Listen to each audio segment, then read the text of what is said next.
Are you on? Okay, I'm on now. We want to start. We want to start back strong. It's been 3 weeks or so. Yep. Woo! Yeah, that was a good longer break than I think we've taken from this podcast since we started it. I was in the communist utopia of Cuba. Ooh. Heyo. For a week. Oh yeah, over the break. Yeah, I mean, I was at a resort, so like that's obviously just the thing that the indulgent like white people, well, not just white actually, it was pretty multicultural, I got to be honest, at the hotel. A lot of Russians too, because Cuba is one of the only countries that the Russians are allowed to go to, and they've had like long-standing relationships with them. Oh yeah, of course. That goes way back, I guess. Eric, did you get a vacation? I just relaxed. I enjoyed the time off the podcast. Actually, I didn't. I felt like something was missing for the last couple of weeks. A little bit.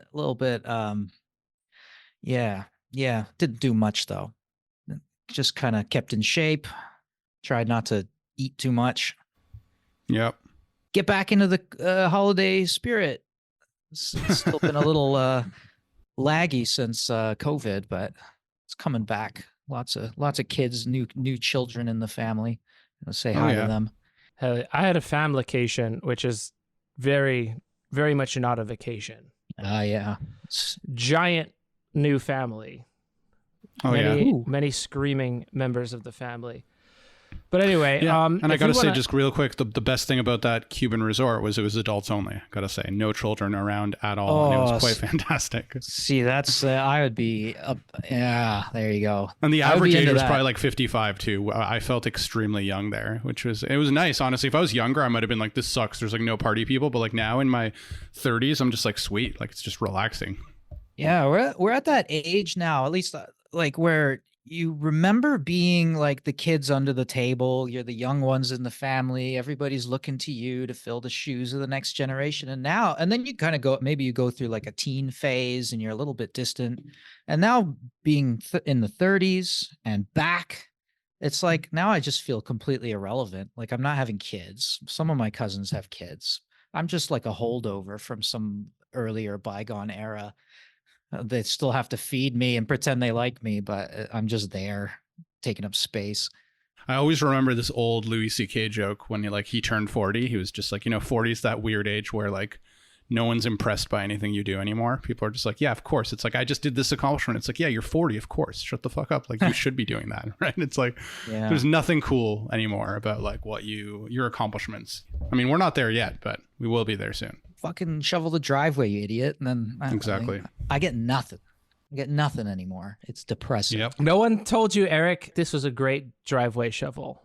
Good job, man. Yeah. No one did that? I was like, look, and I even peed my name in the lawn there too. Nobody's impressed anymore. No, then they call the cops on you. Yeah. Victor, in your forays to the communist utopia, did you speak to any of these Russians, or did you overhear any of them perhaps talking about the end of history, which seems to have affected them disproportionately? No, I can't say that I did. I actually talked to one person who I thought was Russian, but it turned out they were Ukrainian from living in Canada, and they just told me how uncomfortable they felt with all the Russians around. Woohoo. You need a safe space for everybody, right? Yeah, exactly. But no, I didn't notice them. I didn't notice them telling me anything about how history was over. Oh God, there's 2 wars going on. Yeah. Holy shit. I mean, checking out is quite a relief. Wait, have you guys seen that show Years and Years, a BBC show? I just started watching it. It's like kind of sci-fi, like alternate universe. I think they made it in 2019. And it's about basically like watching the British government devolve into like an authoritarian state. And there's this politician in Britain, and she's being interviewed on some news show. And she's just like, this is obviously before the Israel-Palestine thing happened when they made it. And someone was like, well, what do you think about the Israeli-Palestine situation? And then she just like turns to the camera and is like, I don't give a fuck about it. And then like people started clapping, and she's just like, I'm worried about what's going on at home. And it was just like funny to me that they inserted that as the example to show to depict a politician kind of expressing this desire in the public to just be like, I don't want to care about things that are happening in other parts of the world. And it's funny that was used as like a hook to show like why people would be attracted to it. Basically to be able to say, I don't want to think about those things anymore. And like a politician telling them like, yeah, you don't have to think about those things anymore. Who cares? I feel like this is going to be a line that we hear more and more. This was a fiction, obviously, but it just seems like there's a bit of burnout. It felt. That's why I'm mentioning, because it felt like it was capturing something that like maybe exists in the ether. Although the show was made a while ago, honestly, really good show. Well, that's kind of how history works. We have that expression where something doesn't age well, right? Because of events, and then in hindsight, it looks bad. Like current events shed new light or make things look a little different in the past. And I mean, a good sign that history is happening is when that happens. I think you watch an old movie or something and you go, my God, that wouldn't fly anymore. Didn't age well. Yeah. Okay, but getting to the topic itself, can I just like preface it by saying too that like conversations about history or like philosophies of history have always confused me. Mm-hmm. Like I've always felt confused by the discussion when people talk about like, oh, there's a philosophy, but then people will say, well, there's no such thing as history, or history is not. And so I guess I'm just prefacing by saying it's always been something that I don't really know what we're talking about when we say it. Like people will invoke this category, history, and I don't know what they mean. And it feels like different people mean different things. Like some philosophers will be like, well, there's no history, or there's no linear history. History is cyclical. And I'm just like, what the fuck are we talking about? Are we just talking about sequences of events happening? I don't know. I don't know what the hell we're talking about. So and this book didn't help. We should talk then about what we're talking about. I gave you a whole diagram, Victor. Did that not help at all? Oh, it did. It did a little bit. What's going on in your head?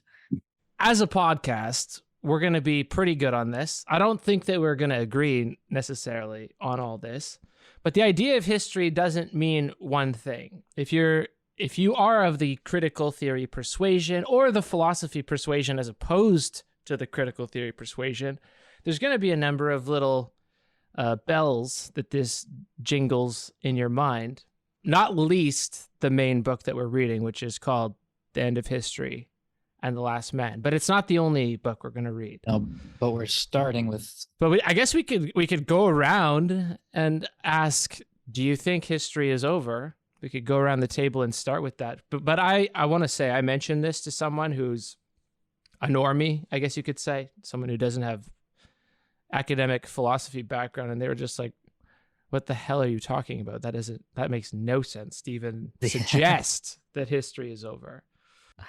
Yeah, it's kind of a weird idea when you just hear it without context.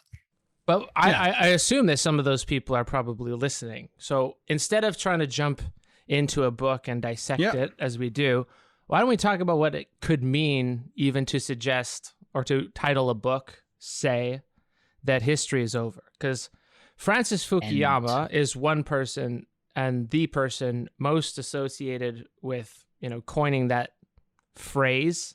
For a bunch of reasons, he got pretty lucky, and this book actually became a bestseller in, I think, 92 or so. But he's not the only one to have said it. I think you could argue Heidegger said it. Baudrillard explicitly says it, and he probably agrees with nothing that Fukuyama said. Well, he borrowed it from someone who already said it too, right? I mean, he borrowed it from Kojève, who borrowed it from Hegel. Yeah, he'll point that out. He'll say, Hegel, he got it from Hegel. Not in those terms, I think we could say. Well, he's trying to articulate it in Hegelian. Like his argument is that, Hegel came up with this, and now he's going to use it to frame his argument. Fukuyama is. I said, can we present this to normies in a way that's coherent? And then you brought up Hegel, which is the opposite direction. Always a good way to clarify things. I only brought it up because you were mentioning a bunch of other people who said it, like Heidegger. So you started name dropping before either. Yeah, I was name dropping them in order to not name drop them. The stuff, instead of what they said, let's try to make sense of what it might mean to say that history has ended. Hegel's philosophy of history is actually some of the most readable stuff he's written. Like out of his whole oeuvre, that's some of the most, But we're not getting into it right now. Yeah, I mean, it may be presented the easy way and then go back and see how Hegel's using it. He wants to rescue it from the Marxist interpretation, basically. That's the thing, right? Hegel and then Marx reinterpreted Hegel by flipping him on his head. Now Fukuyama wants to kind of pull the rug out from underneath the Marxist interpretation. But we're getting ahead of ourselves here again. if you're listening to this, erase all those names in your head. And I'll just ask you, Eric, straight up, if you were trying to explain to someone that history had ended, not saying that you believe it, but if you did believe it, how could you put that in a way that would make sense? Yeah. If someone came up to me and asked me about this, saying, I heard this, someone was talking about the end of history, and it seems really confusing to me. Every day I wake up and look at my phone and it's the next day. It's never the same day. We're not trapped in Groundhog Day movie or anything like that. So what does this mean? And I would say, well, it comes from Francis Fukuyama. And But without name No, dropping. no, you wouldn't say that. Okay, I would say that liberal democracy. I can do it. I would say that liberal democracy is the final form of human social organization and political and economic organization. It means liberal democracy plus free market capitalism is society in its final form. All history is bending in its arc towards this point where we have liberal democracy combined with free market capitalism. That's what the end of history means. You're in a Walmart checkout line, and someone asks you in this very ethereal Walmart, what does the end of history mean? And you only have those 5 minutes in the checkout line to explain it without name dropping. Would you say it any differently? Well, Eric, I don't know if you want to answer that. I'd say you're in it. This is it. It's like waiting in this line forever until you're dead. That's what it is. In a fucking Walmart or McDonald's, usually inside of Walmarts anyway. Yeah, that's what it is. Walmart is the end of history. I'd say that. Nice. Victor, shoot your shot. Okay. I think I would say, how there's this idea that we as a human race are progressing, right? Like, we used to be in medieval times and, we had slaves and we used to torture people and blah, blah, blah. And over time, we as a human race, there's this idea that we come up with new ideas that are about better ways of organizing ourselves and treating each other with respect. Like we have human rights, how like you have, if I'm in a Walmart in America, how you have like the First Amendment and you have all these different amendments that allow you to be free. The idea of the end of history is not the idea that time has stopped, but rather it's the history of the ideas about how to organize ourselves. And the end of history is pointing to this idea that we've now reached the point where the ideas about like individual freedom for everyone, they've reached their maximum point, and there's no longer any need for new ideas. We've reached the end point of those ideas, and all we need to do now is to basically perfect the liberal democratic ideals, the promise of like freedom, individual freedom for everyone, and we just need to basically make those ideas come more into reality. And that process will probably continue to be difficult. Like it's not the end. It just means that the big ideas about how we're going to be good to each other as human beings in an organized society, that's come to an end.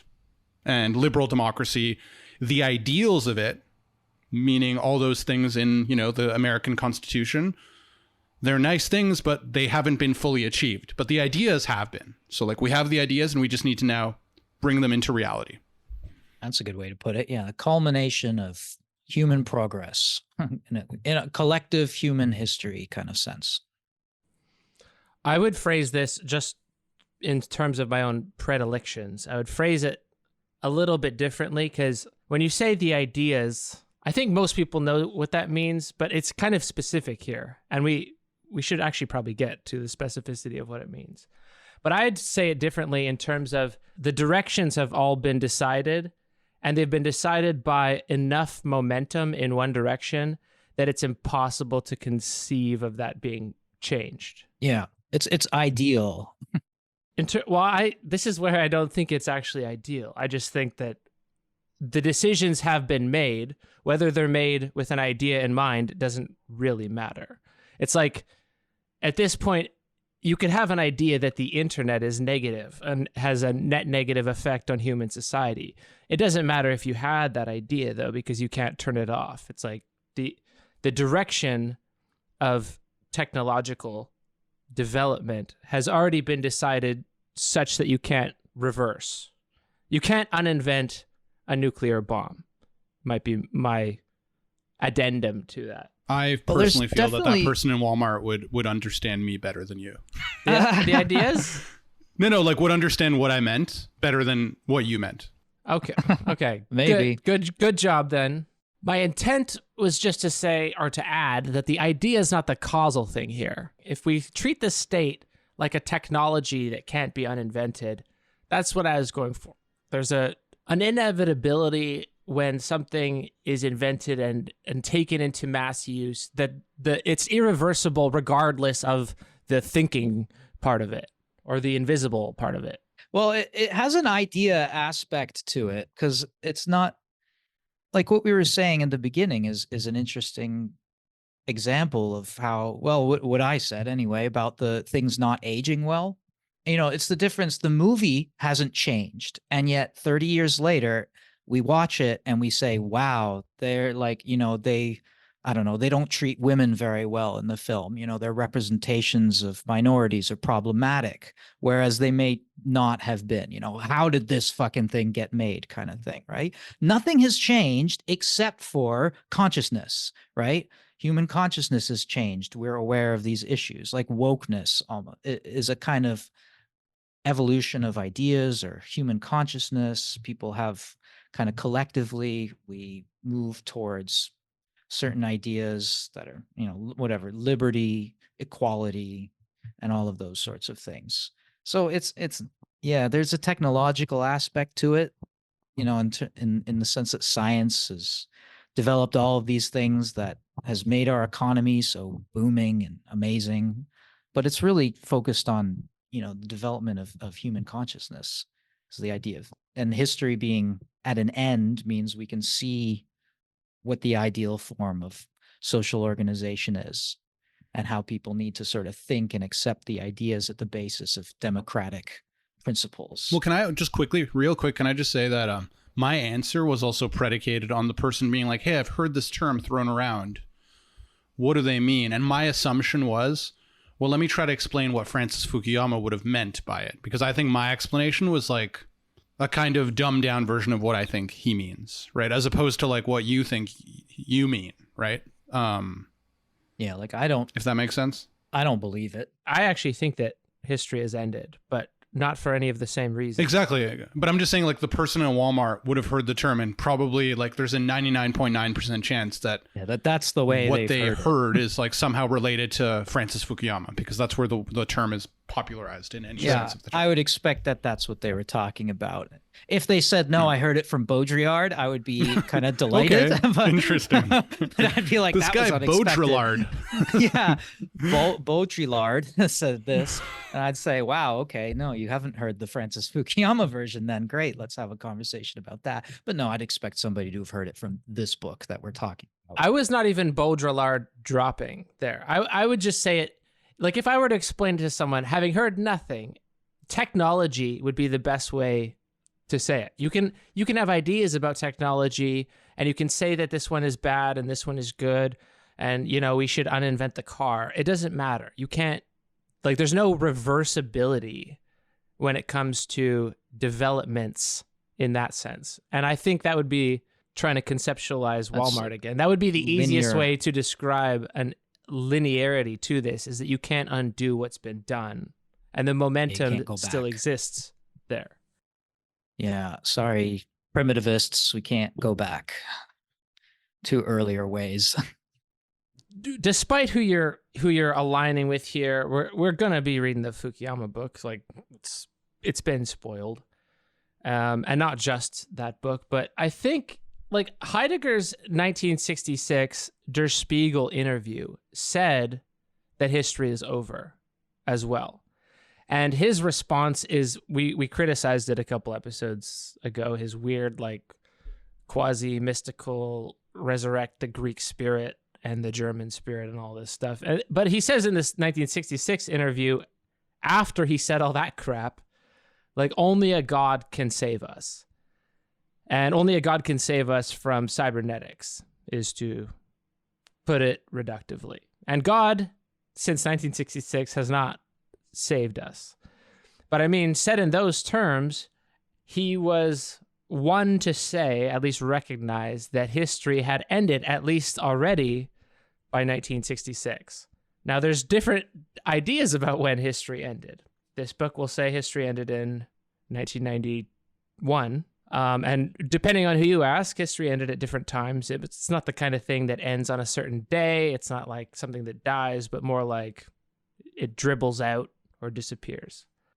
It's like, because there's no more thought. There's only calculation. There's only rational calculation to get things we want. There's no true thinking, maybe, for Heidegger.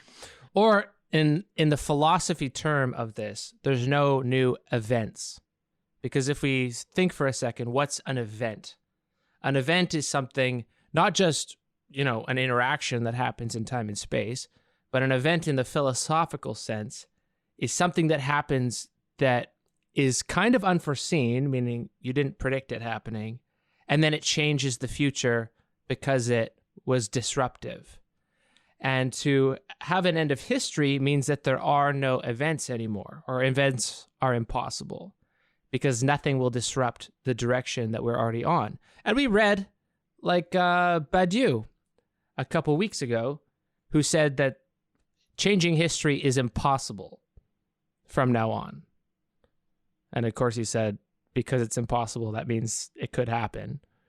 Anyway, but to say that nothing can change the direction that we're moving in, that is what it means to say that history has ended. And that's important too, with that we are moving in a direction. I mean, not believing in history is a little bit different than thinking that there's an end to history. I mean, I guess not believing in history is almost like a hallmark of nihilism, just saying, there's no direction. It's just random events. It's just random things happening. There's no progress. There's no decline. There's just, relative good, relative bad, but none of it's absolute. It just kind of goes the way it goes. Maybe that's not believing in history at all. I don't understand the point of this.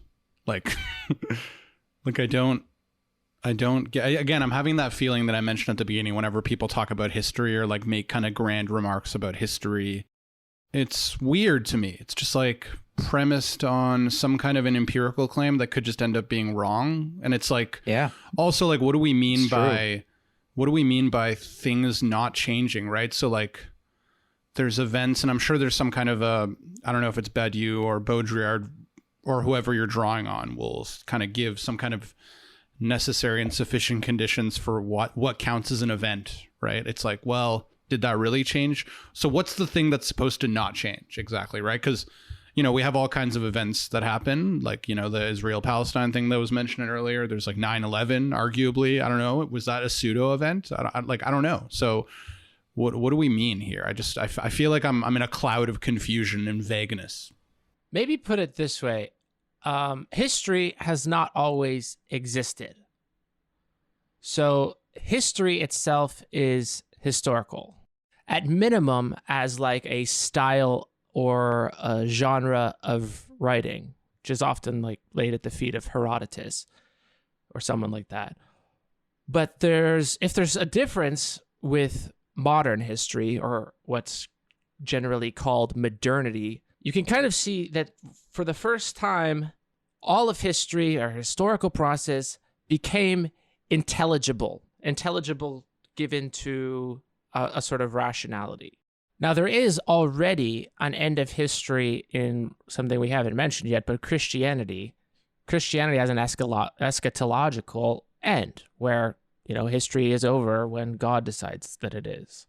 But there's a difference here, I think, in that it's now something for us to be able to figure out, in that certain things that happen, some are events, some may not be, but they have meaning. And there are underlying laws guiding history. Right, exactly. That's a great point. That there are laws to history. Laws of human social development. There's actions and then there's reactions, and you can expect that this is more or less, if not a rational process, then at least an intelligible process. You can look back at it and you can say, this happened for reasons, and then the next thing that happened for reasons too. There are laws that govern the cause and effect, whether they be ideal reasons, whether they be material reasons, whether they be divine reasons. And there's like a stage theory to it as well. Like Okay, we go what from counts as slavery reasons then? to feudalism, then we hit modernity and capitalism. And then according to Marx, the next stage should be communism, let's say, right? So there's a direction, there's underlying forces, and there's certain stages. You can have a stage theory. And so you reach the final stage, that's the end. Okay, but wait, are we talking about, so we are talking about like regimes? It's social political as opposed to physical. Okay. Because like Okay, so it's social political. development. Okay.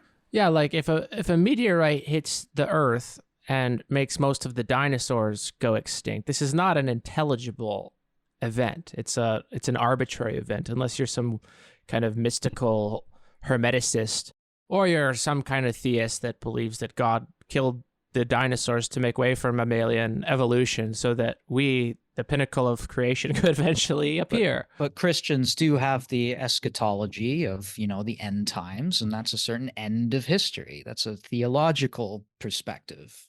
So did, the Greeks had a kind of sense of the end of times as well in their mythologies, right? So give me an example of an event, of a proper event. French Revolution. Okay, so that was a proper event. The last one, according to Hegel, was the Battle of Jena, Napoleon against Frederick of Prussia. And that was the final event of history, right? That's where the ideal form of social organization became clear and the end came into view.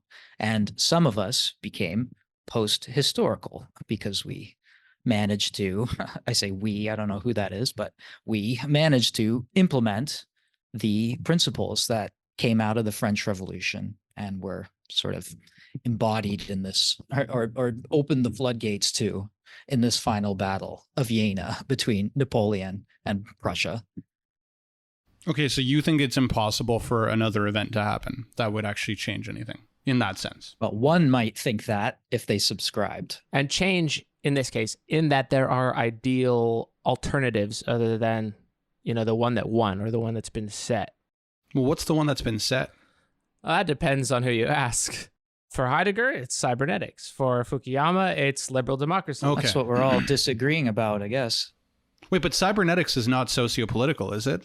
Yeah, for him it is. It's like rational calculation being the determining factor in how we make every decision, social decision, for the rest of time. Okay. Yeah, for Hegel, it's the development of the state. And for Marx, again, it's the abolition of capital. And Yeah, I know. I understand that. I'm just like, cybernetics, it's like a way of, okay, so were things at one point then not decided based on rational calculation, I guess? Yeah. Like the French Revolution was not based on that. It was like based on, what was it based on? Like, I'm just trying to understand like the boundaries and borders of these terms because it's not clear to me. It feels a little overbroad to me, like that you can just encompass everything under. I mean, you're absolutely right. And if you think this way of thinking is stupid, then that's the reason that you're going to think it's stupid. And this is not the only way that has ever been thought either about time. If you go to a sort of what we call prehistory, there's like a cyclical motion. There's no such thing as we need to organize, utilize power, and then change what we're going to do in the future. There's no idea of changing history whatsoever. Wait, but at the individual level or at the social level? Because I feel like, going back to the Greeks, like no, before I don't the know, Greeks. Before the Greeks are considered part of the West, according to Fukuyama. Okay. So they invented this shit. So you're saying that like the Chinese, for example, like weren't thinking about like the future, about changing things, about power, about like maintaining order?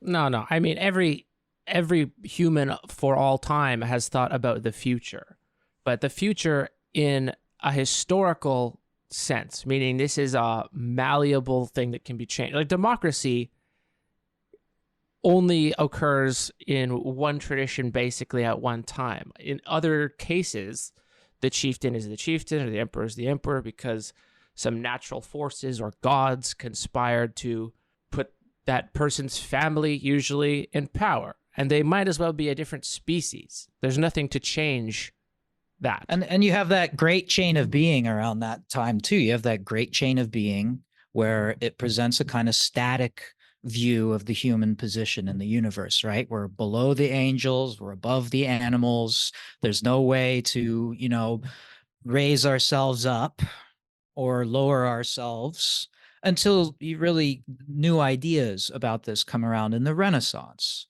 where, they look at, this amidst this revival of ancient learning and this rediscovery of all these ancient texts. And then they look back at the previous era, they look back at the Middle Ages and go, wow, like the Dark Ages, eh? They're the people in the Dark Ages didn't know it as the Dark Ages that came after.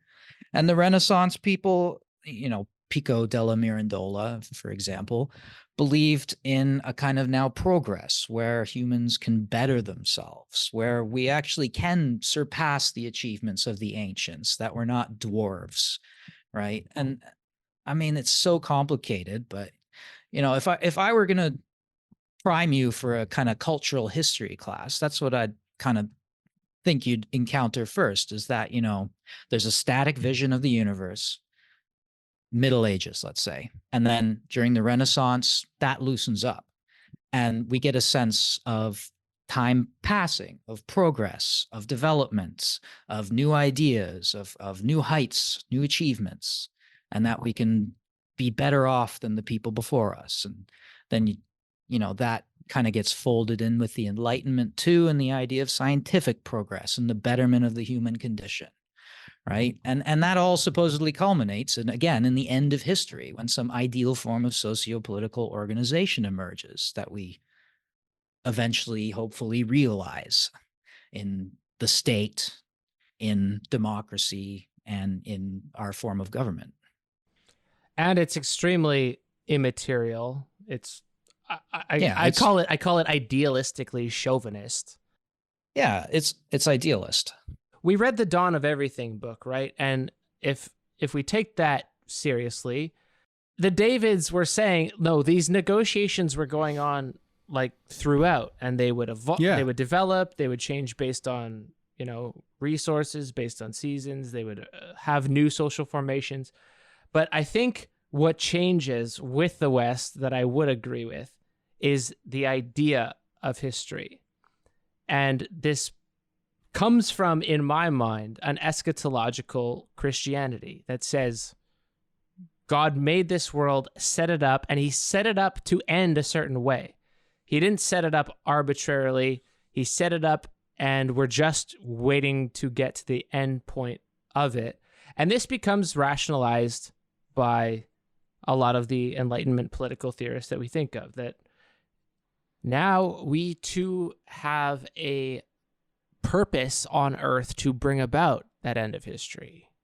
Give every justification for civilization to do anything it wants to anyone who's uncivilized because they don't have history. They're outside of the process. So who the fuck cares what happens to them? Yeah.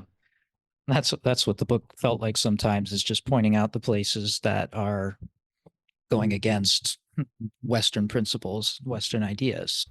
Yeah, I mean, I think I sort of feel the same way that I did at the beginning, where because I don't feel sympathetic to, I just think that the category of history to make any grand pronouncements is just not useful. I don't find it compelling. I don't feel like it clarifies anything.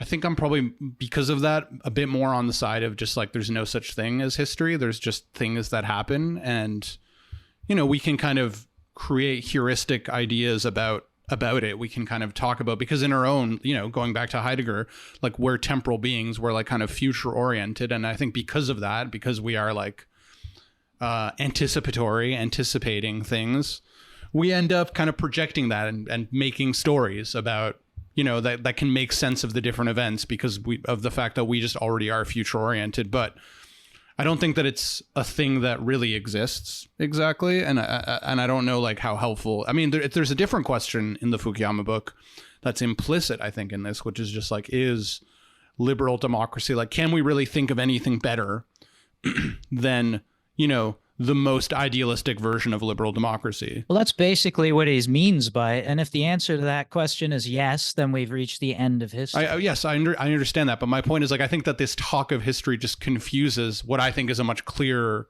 question, which is just like, well, can we think of anything better or not? Like, do we have reasons for thinking? And I'm not persuaded by his argument at all, but I just think, like, when you bring history in it, for me at least, maybe my brain is just too small, but I just feel like this... It's just so broad. Like, I don't know what to grab onto when people talk about history. I find it to be obfuscating. Okay, I think this is great because everything you agree or you just said, I agree with. All of this is made up. It's a narrative imposed on an infinite amount of disparate information, composed into a narrative by selecting what's useful to you. Yeah. So if you're trying to be empirical about this is absolutely useless. It means nothing. However, I choose to ironically believe in the idea of history because everybody else believes in it. If you watch CNN for 10 minutes, not to mention any of them, if you watch Fox News, if you watch any news for 10 minutes, they have an idea of history and they will declare it as if it's true. There's no distinction between the right and left on this point, and these are heuristic terms, but nevertheless, there are ideas of history that are in conflict, and people, when they're doing just banal discourse about what we should do about X or Y in the present, they're deriving the logic, rhetorically, at the very least, from their idea of history, as opposed to the other teams. Okay, but what do you think those ideas are, though?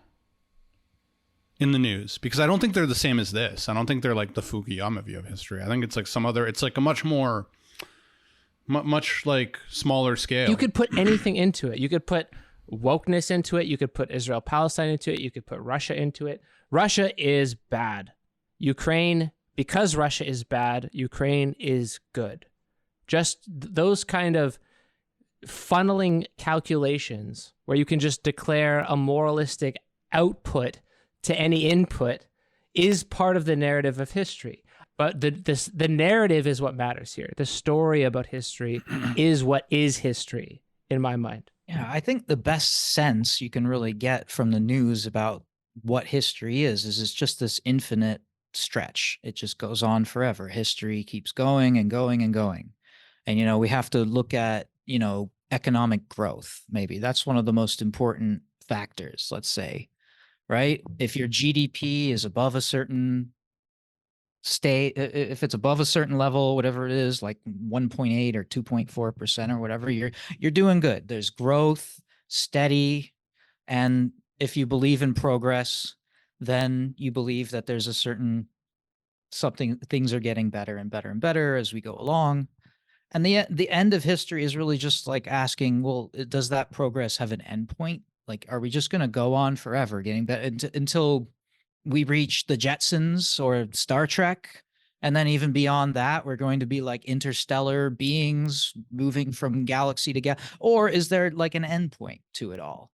And maybe those material developments will all occur, but maybe they'll all be just like liberal democracies. We'll have the planet of liberty and the planet of democracy, and we'll have this universe of liberal democratic social organizations all over the universe. Or will something new emerge? And yeah, you can't really predict it, but you got to have some kind of theory, right? Like if you want to be a Marxist, you got to bring about the revolution. If you want to be a liberal, then you got to promote ideas of liberty and equality and democracy. If you want to be a nihilist, don't do anything. Like it's fine. But, they're hypotheses that orient us, and you can find certain empirical data to look at it, right? That you find a through line, right? Like for Hegel, it was the development of freedom. For Marx, it was the succession of different modes of production. We can look at feudal production and we can look at capitalist production, and we can see what's different about them and how one, sort of supersedes the other. And maybe we can find clues that capitalism is kind of collapsing and coming to an end, and then hope that there's something afterwards. And we don't know, but we have a theory about it, so we can act on that. And maybe we're fucking completely wrong. I don't think you need a theory of history at all. Well, I don't. you need a theory to get out of bed and go out your door in the morning, at least. even just for making arguments about shit. My favorite example of this, that will be forever my favorite example, is we need to invade Afghanistan because they put their women in burqas. This was a legit argument from the time that I became news conscious. They're bad to women. We need to invade them. That's an idea of history. Okay, so this is where I just think that the category of history is just not useful, because basically, like, on this view, history just means like normative beliefs. So like if you think that one way of living is better for people, or I don't know, and they take the example of like Ukraine, it's like, to me, it's like I don't think that there's anything. I mean, I guess I just find it kind of disturbing that a bunch of people in Ukraine seem to want to, you know, join the European Union, and then like this other country's kind of coming in but that doesn't have anything to do with history, in my opinion. Like, I mean, I guess implicitly it does, I suppose, but to me, it's more just like a normative question. It's like, well, it kind of just seems bad to me that these people want one thing and then this other power is coming in, but is that because I have like a view of history? I mean, I guess on this like really broad definition, if it just means normativity, then okay, fine, I guess. Yeah, well, it kind of is where you draw your norms from, right? Like Russia says historically, you know, we were an imperialist state and Ukraine was part of it. So historically, we have a right. But that's actually why I think that's why I think the Russian argument's stupid, because it's like drawing on some historical thing. It's like, to me, it's like, well, what do those people want now? It's like, let's just listen to the human beings who are there, right? Like, what do they want? It's like that, to me, that I don't know what that has to, that's just like my own like humanistic commitment. I guess maybe that's historical. I mean, it is in this broad, but I don't understand what it's adding, like, like to our clarification of things. It's like, I think you just have normative commitments. Well, you don't think people don't justify their decisions on historical precedents, right? Oh, I mean, that's I think where people norms do come from. You're right about that. I think that's where the norms come from. We look at the patterns in history and we derive norms from those patterns, and then we think those norms are good, so we want to carry them forward. I think that's what the point of learning history is in the first place. Like, why else would we read about the French Revolution if it was completely okay? But just but it's not might as well read Lord of the Rings then. Okay, but it's not because I have some view of like history that it's like has to move in this direction towards. It's like, so for example, like I don't think that people in Russia, like, they're happy with Putin. Like, I don't think there's anything wrong with that. I'm just like, okay, you're happy with Putin, keep Putin, right? But these other people don't. So it's not like I don't have a view of history where I'm like, oh, like Russia must eventually lead to this thing. It's like they want to have authoritarianism forever. Like, I mean, that's fine. You know, that's what they want. People seem to really like Putin in Russia. Cool. You know, like I'm not going to make some grand pronouncement about, like, I'm not a relativist, but I'm also not going to be like, oh, we have to go invade them because history demands it, right? Like, which is, or I'm not going to say, oh, we have to have like revolution because history demands it necessarily, right? Like, there might be certain circumstances where people are really upset, and then there'd be like particular situational reasons where it's like, yeah, we do need to, like, you know, take up arms against the government. Right, like let's say Ukraine does end up becoming a part of Russia, and you know, I could imagine insurgencies, and that'd be like, okay, like, yeah, they don't want to be there, so they should fight, so like not be part of it anymore. But I don't understand what having a theory of history adds to it. Like, it's not because, again, this is why I just feel like it's so vague. It's so fucking, it's just obfuscating. I know you're saying this, but decisions are made and justified on this basis all the time. Yeah, it's good that you wouldn't do that, because people intervene because of historical shit all the time. Oh, yes, I agree. People, okay, it comes up all the time. January 6th, it's bad because Hitler did the pooch before he came to power. Those are stupid arguments. I agree with you. Those are stupid arguments. I agree. But I was responding to Eric saying you need a theory of history. And I'm just like, no, you don't. Like, I don't think you do. Like you can just have situational reasons for why. Like, January 6th was bad because I think it threatened like certain institutional norms that could destabilize. And it's like, most people want to live in a stable country. That seems bad to like attempt to destabilize it. So for a lot of people. Well, look, I would push back on you in saying at least these decisions that you're making about good and bad are very historically determined as well. Of course, they're historically determined. They're intelligible. So you can intelligibly decide this is a good thing, this is a bad thing. But I'm saying that, Sure. Popularly or publicly, history, despite the fact that most people know very little of it, including myself, but it's used as a justification for any possible action. Yes, And I it's- agree. it's I an mean, I under- agree. it provides the basis for understanding what's going on in the world. And that's what a theory is. You have a theoretical understanding, right? And that's why some of us are wrong and some of us are right. Like, why did this happen? Why did Trump get elected? Right? And then we come up with all these theories that are based on historical analysis, right, of to why, the fascist movement is resurgent in Europe. And we have to use history in order to explain that. If we're just like presentist all the time, we're never going to understand anything. I mean, I kind of agree, but I also kind of did like, maybe, I mean, it kind of reminds me, maybe this is an analogous thing that always irritates me when people were just calling Trump a fascist. And it's like, yeah, he had like maybe some, but it's like they're using that as the argument, whereas I would rather just talk about, well, what are the specific things that he's doing that you don't like and why? Like, talk about those. Don't just be like, he's a fascist. And in a way, like, I feel like just talking about history is like a kind of another lazy cop-out where it's just like, okay, well, because this other thing happened. It's like, well, why don't you just talk about the specifics of the thing that you think is good or bad? And it's like, sure, everything is historically rooted, but I don't know. I still don't really understand, honestly, like what. Well, I agree. Comparing the Trumpian ethos to fascism is a little bit of a stretch. It's a little bit dramatic, but I mean, a bad comparison is still a kind of comparison, right? And it still kind of orients the way people think about the whole situation. There's authoritarian. I mean, I don't want to have a conversation about it, but like, yeah, I think I understand why people made the comparison. I'm just saying, like, talk about the specific things that he's doing and the effects that scare you, right? Like, talk about the specific things. He's like trying to, he tried to bribe a fucking a Democratic official to find him more votes, right? Like, that's bad. Why is that bad specifically? It's like, because it's threatening, the people's will in that democratic place. Like, sure, those reasons are all like based on historical values, but I'm just not really seeing I don't really understand. Yeah, I don't understand. You saying that the media output, when it is reflecting on current events, is irrational, it's moot. Like, it might be irrational, it might not be. Nevertheless, it is the media output. Even though you say, I don't believe in this, everybody else does. And you are invoking certain historical products, Sure. by the way. Like, the Egyptian pharaohs would never say something like you're saying, that people have a right to self-governance that should be guaranteed.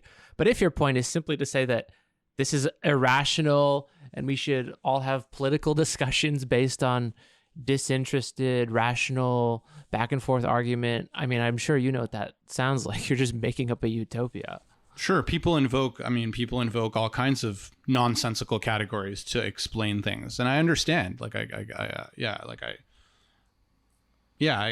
guess it's just like when we're trying to come and make sense of it on a, podcast about whatever theory, philosophy, I'm just trying to clarify it a little bit. And I'm like, well, it's not clear at all. It's all over the place. So for me, it's not useful because it's just all over the place. So we can describe it. Like, we can say, I mean, first of all, like, it's no surprise that the media, whether it's about history or whether it's about anything else, or like, normies or people in general just say all kinds of things that make no sense, that are like related to fantasy, habit, whatever. They're just like repeating shit. It's just, of course, yeah, it's no surprise here. There's nothing new here.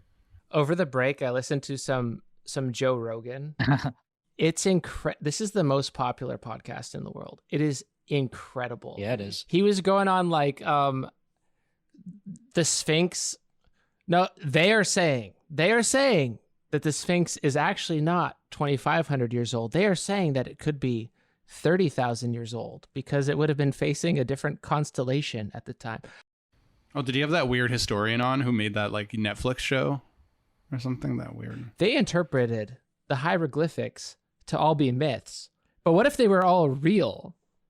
Yeah. Like, yeah. it's... Well, he's talking about a specific dude though. This like, and he's not a reliable source, but there's a guy who's been. Is it Ancient Aliens? I don't know if it's Ancient Aliens. He's like this kind of amateur historian, archaeologist, journalist, and he made a documentary series on Netflix And his whole thing is about how like there was an advanced civilizations that existed like way longer ago, basically. Like, so he would say, oh no, like the first civilizations weren't 5,000 years ago. They were actually like, 20, like before the Ice Age or like during the Ice Age. Like he thinks that there's I love it. See, advanced those kinds of civilization. things embody what you were saying about, theory. You can just say anything you want, right? So how do we stop that? You can make theories that sound plausible, and you can just come up with like batshit theories like I'm not that. saying we can stop it. I mean, we can't stop it. People are going to continue to say ridiculous things forever. Well, That's I just- think the historical evidence, the empirical evidence is important. I mean, it's not the end all be all, but it I is agree. a place where you can falsify certain things about your Yes. theories and maybe select certain ones over others. If it's said widely and popular enough, that's more important than whether the thing actually happened or not. Like, you could bring this Well- up in terms of documentaries, because we have a documentary boom currently, mainly because it's like cheap to produce and you can use historical footage. You don't have to go out and film stuff. You can put it up. especially true crime. You can put it up on Netflix. Like, exactly. But it used to be that documentaries were reserved. They had like a pseudo-sacred place for significant events and significant topics. But now, because of the media scope of the way that we interpret history, I would argue, we have to document everything as it happens. We have to have live documentaries, that the images are produced in real time. So Taylor Swift, in the very middle of her career, can document the rise of Taylor Swift and publish it herself. Or the documentaries about some guy who catfished someone, or documentaries, like you said, a true crime, unsolved murder in an ongoing investigation. Nothing for us is too small to be documented in the image. And then if everything is history, then history doesn't really mean anything. So live history is not made of events. It's just made of anything that happens ever. So that, I think, is the decay of the idea of history, which is something that you're saying we should have done a long time ago. However, Like history, the capital H. Fukuyama doesn't agree with that. Fukuyama thinks there is an idea to history, and we need to like stay true to it, stay hold to it, not lose it, because if we lose it, then we're lost. And why are we going to lose it's it? interesting. It's going to be identity politics. Oh yeah, he does kind of say that sort of later. Like I think his new more recent book, I forget, is it just called Identity or something? I forget if it's called there's Identity. Or... 2018. It has it in the title. I think there's more. So far I'm about 3 chapters into the book, the intro, and I don't know. Like I've read sections of it. I mean, I'm doing my PhD in political science, and I did it in undergrad too. I was doing a lot of political science classes. So this kind of argument is, the sort of Straussian art like school, which Fukuyama is sort of tangentially part of, has a huge influence on political science departments. So like this has been kind of in the back of my mind for a long time, but to actually sit down and sort of read the book, I've never done. But so far in the book, I don't know, like the sense of history that he seems to be arguing for. Well, I still don't really agree with his argument. It doesn't seem to be again, I was reading it more as a normative argument. He's just saying, well, I think that the liberal democratic ideals are shown to be the best ones. And he's so far in the first few chapters, he's giving all these sort of historical accounts for why he thinks that the ideals are, kind of the end of the history of ideas. And so it's more like, well, I think that it's we can show that the liberal democratic ideals, and like I think that's an interesting question about like, well, what does he mean by that? Like liberal democratic ideals, right? So it's not the way that capitalism and liberal democracies exist today is like the best, right? Like that's not what he's saying. I think a lot of people think that that's what he's saying, but that's not what he's saying. What he's saying is the ideals are the best ones, and the governments right now are trying to live up to those ideals. And the only thing that needs to be done is to kind of build on those ideals and make them come into reality as perfectly as possible, if that's possible at all. Not that the way that they exist now is really good. It's just like, And I don't know, hopefully in the book later, he'll kind of give some more detailed arguments as to why he thinks that the liberal democratic ideals are the best. So far, he's just giving historical accounts of showing the collapse of authoritarian regimes in the 90s and the 80s, why they collapsed, the weakness, trying to show that liberal democracies are much more robust. And I think that obviously looking at it now in hindsight, I think he's a little wrong. Although I will say I kind of forgot how recently like Portugal and Spain were actually like fascist regimes. Like I kind of forgot that. Like, did he say that I think Portugal only like got democracy in like the 80s? And I was like, shit, I kind of forgot about that. And like Franco, I think left in like the 70s or something in Spain. So it was kind of cool for that reason, but I don't think that I agree with his arguments so far. But I just want to get clear on what he's actually saying, right? Like he's talking about the liberal democratic ideals. I think you're hitting the nail on the head there. We just need to connect it all together. Like I'm about where you are. I haven't read the whole thing. I'm about where you are, a few chapters in. And yeah, he's put forward this theory that history is culminating in the liberal democratic ideal. And that, so in these first couple chapters, he's showing us now why the liberal democratic ideal is ascendant, and why these authoritarian regimes, authoritarianism on the right, fascism, authoritarianism on the left, communism, as he has it, why these are weak and failing over the 20th century, despite a lot of setbacks and major wars and horrific events, why things are generally progressing towards the emergence and the universalization and, let's say, the concrete realization of these liberal democratic ideals. So, we're following his argument here, right? And like, I just throw in a quick quote, right? Just to substantiate it.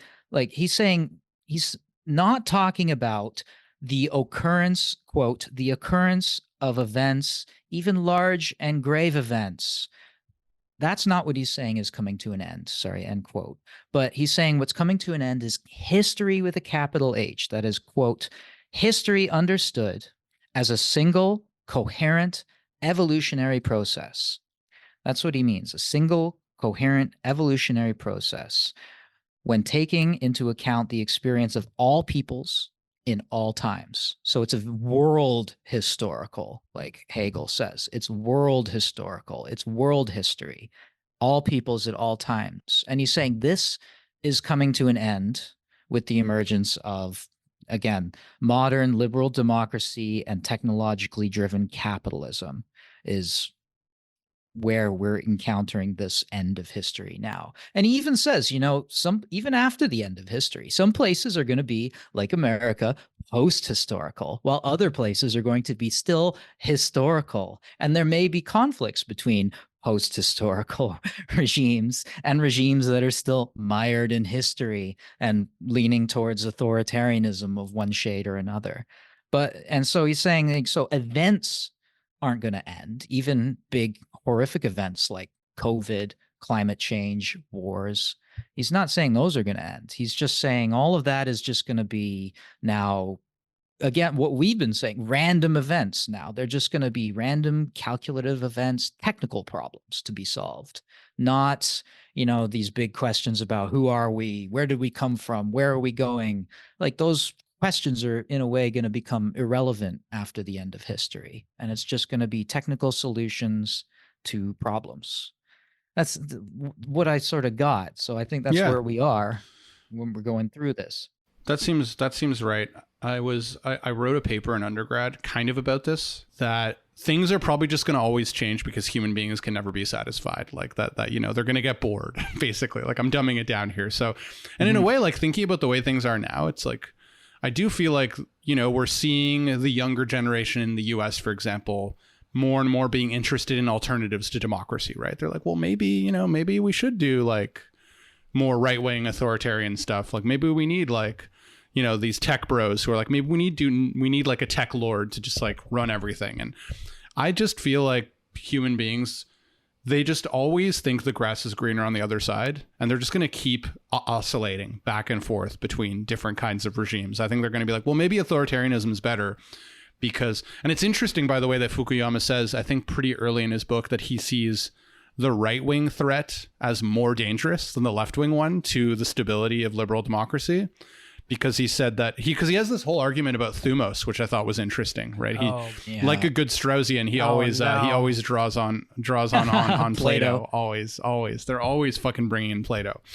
But he has this whole struggle for recognition argument, and it was just funny to me that the reason, I'm not saying I agree with it, but it was funny to me that the reason why he thought that the right was more dangerous or something is because the right is better at drawing on some kind of thumotic kind of like membership, or it's like, you know, they're better at talking about like your identity. It's like, you know, you're part of this state, and it's like you should like, you know, you're part of this race, this master race. And he's like, well, that's more dangerous than the left-wing cosmopolitan communism one, because that one is not as clearly drawing on thumotic, you know, energies or something. And it's odd that you say that too, because it seemed like his argument was that during the 20th century, communism was the bigger threat. Like you say, like fascism was just ridiculous.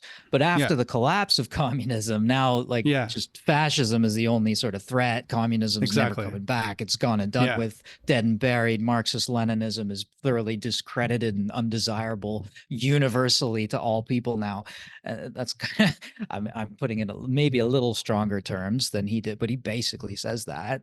And I probably should have said too, by the way, that Thumos, I'm assuming that most of our listeners know what that is, but it was, you know, the Greek word for a kind of spirited, like civic love, like of your fellow, like of your fellow, like it's almost like the kind of martial or militaristic like identity love. It's like love of your nation, love of your fellow, your spiritedness. Exactly. Yeah. It's like you have your rational part where you calculate how to get what you desire. You have your desiring part, which is, you know, the objects you desire. And then you have your thumos, which is like your sort of, your liveliness, spirited. Your spirit, you're the human part of the sort of interesting part, I guess, the spirit.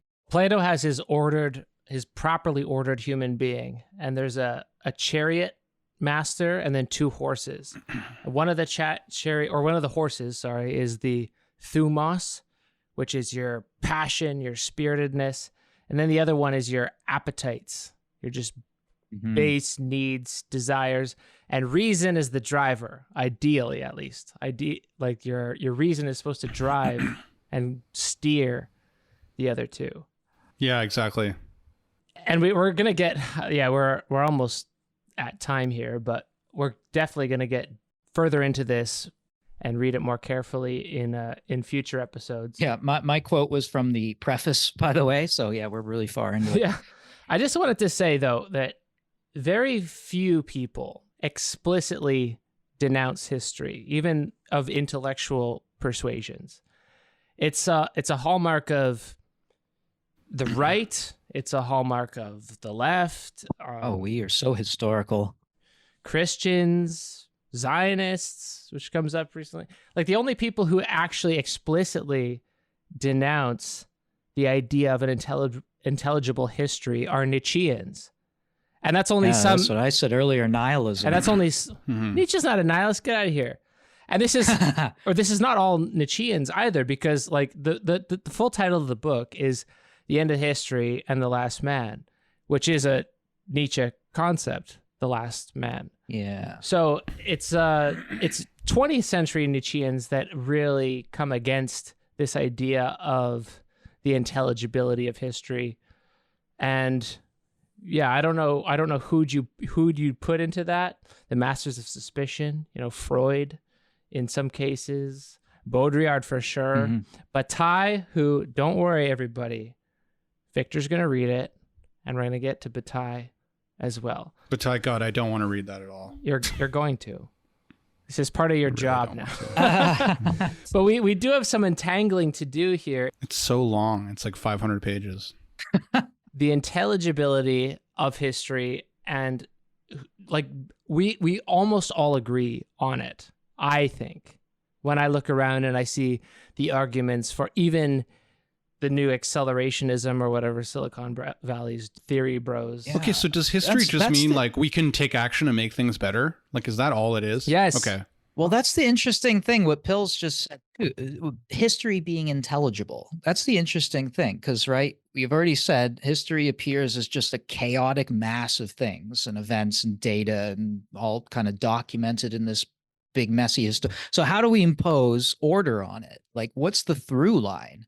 Like, how do we look at ancient history up to the modern day and impose order on that chaos, right? And again, I've already hinted at this, right? So Hegel's idea is tracing the growth of the idea of freedom, right? So Asiatic regimes had the idea of freedom, but only for one. So they didn't really have freedom at all. Then the ancient Greeks and Romans, they had more of an idea of freedom. They were free. They believed in freedom, but only freedom for some, right? Slaveholding society. They only believed in freedom for some. And then we get to the sort of Christian liberal idea where everyone is equal and everyone is free. And so once we learn that, we become free. And we know it, but it's not perfectly realized. So there's still some work left to do in history. And that's the point. We got to bring about that concrete historical universality. Well, I'm probably fucking the terms up, but yeah. This is Saint Augustine on like how to bring the city of God to earth. Yeah. As opposed to, for example, the Iliad. The Iliad, there's no reasons that the Greeks won. It wasn't because they were more moral. It wasn't because they were better. The whole thing was a squabble between the gods of Troy and the gods of the Greeks, and it was an irrational mess. And then the outcome just happened to be fated. Or they even have a declensionary view, like the Golden Age, Silver Age, Bronze Age. It kind of goes down. Everything's in the shadow of these initial events that kind of kicked off the chaos of everything else that follows. And then we kind of return full circle in the end. So there's no progress, really. And the full circle idea of cyclical history, this is just fate. Like, it doesn't matter what you try to reorganize. It doesn't matter if you change things. It doesn't matter if you sit down and reason about what the best society is, because the end will be the same regardless of the path you choose. That is not a historical view. And you see that in Greek literature as opposed to, Athenian philosophy. And I was even reading Michael Hudson. He's a Marxist historian, economist, and he was saying that in ancient, I think it was Sumeria, every Sumerian king, when they came into power, would kind of wipe the slate completely clean and start fresh, which means they would forgive all the debt, right? So as the rule progressed of a king, agriculturalists and smallholders would get into more and more debt, and the debtors would take more and more and centralize a lot of the ownership. And then a new king would come in, wipe the slate clean, return ownership to people, and kind of restart the whole process again. And he said it's only when we get to ancient Rome when the debt starts to not be forgiven with each new regime that comes into play. And I think he was talking here about the transition from the monarchy to the republic, or maybe I'm thinking of the republic to the imperium.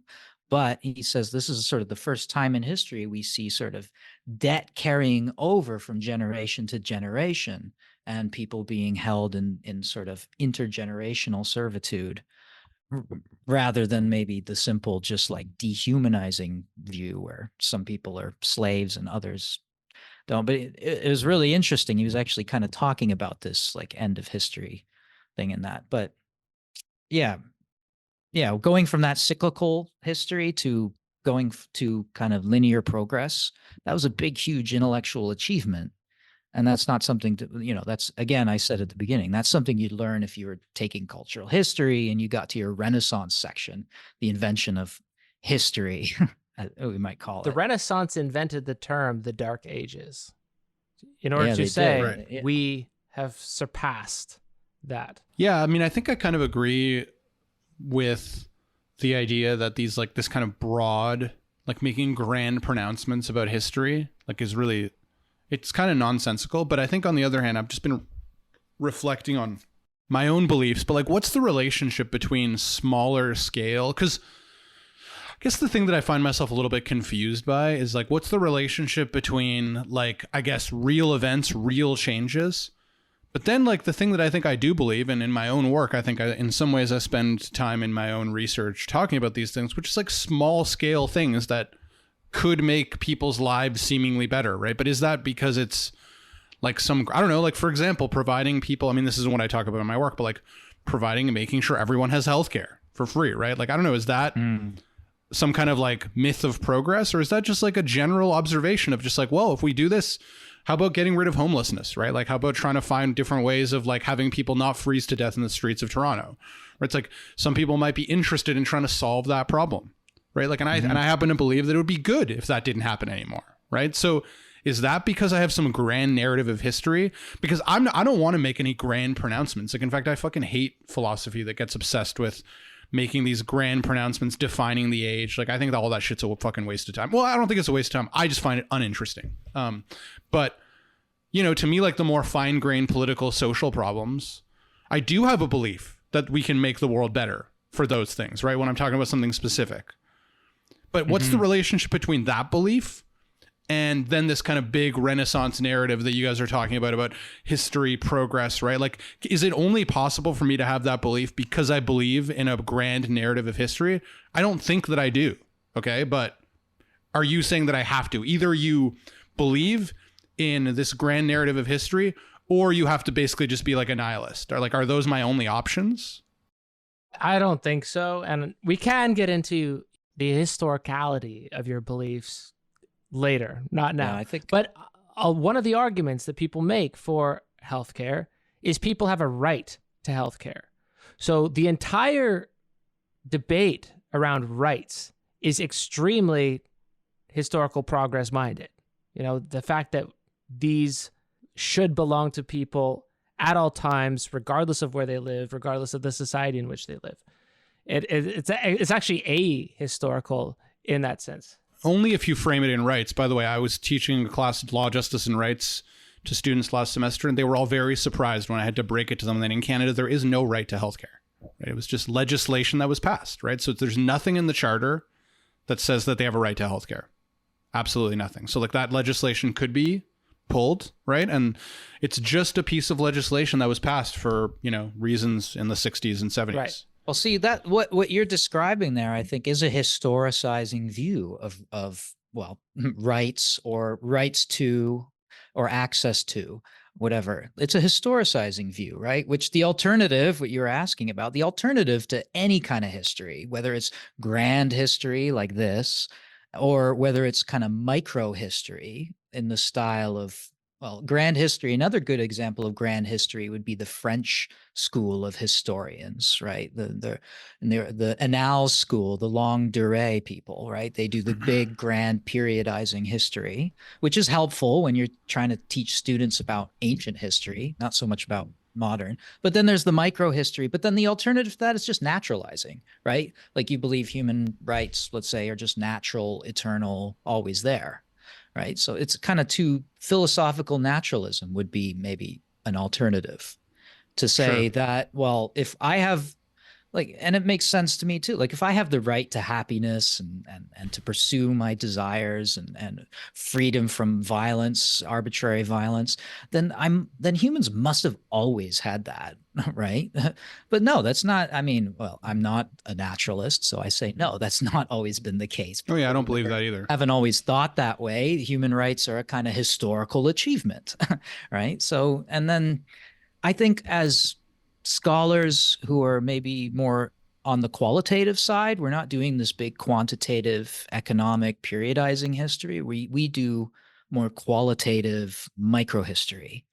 And so when you do, say, healthcare reforms, then you want to go in and talk to people and see, is this really affecting your life? Is that like you're just kind of ignoring the big, do you feel like you're a citizen of a modern liberal democracy now? No, you don't do that to people. You just go in and ask them questions. You do the kind of qualitative studies. There's just, to me, there's just particular problems that we're trying to solve in particular circumstances. And I don't know, I don't have any grand vision of like. Or you go into the archives and you reconstruct in great detail some very specific events, and you try to get to the qualitative everyday life part of it rather than sort of what its position is in the grand scheme of things, which is an alternative way of doing history. Again, Carlo Ginzburg is a name you could look up for this.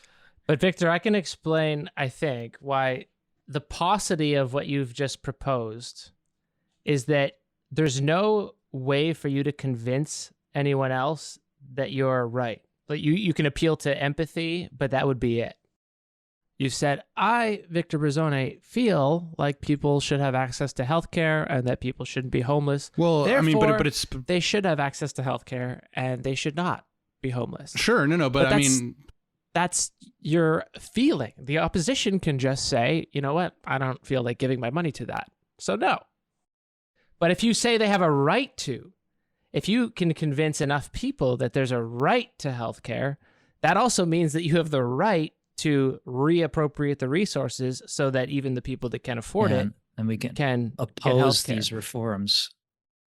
So the convincingness of this, whether you're a progressive liberal or whether you're a conservative, the idea behind it is that this is not my personal idea. This is not my personal feeling. There's a historical justification, and I can justify the fact that people have a right to healthcare, which also gives the state a right to reappropriate resources in order to provide for that. The justification often, or almost always, comes in this kind of language of history, or from a history. Not a real history, by the way, but an ideal history. Yeah, I mean, I totally get that. I mean, that's kind of like the Nietzschean will to power. It's like, well, it's just like me imposing my will, or like all the people who seem to want healthcare, right? Imposing their slave morality will on the few who don't want to pay for it or whatever, right? I mean, that's fine. That's fine. I mean, most people want it, so.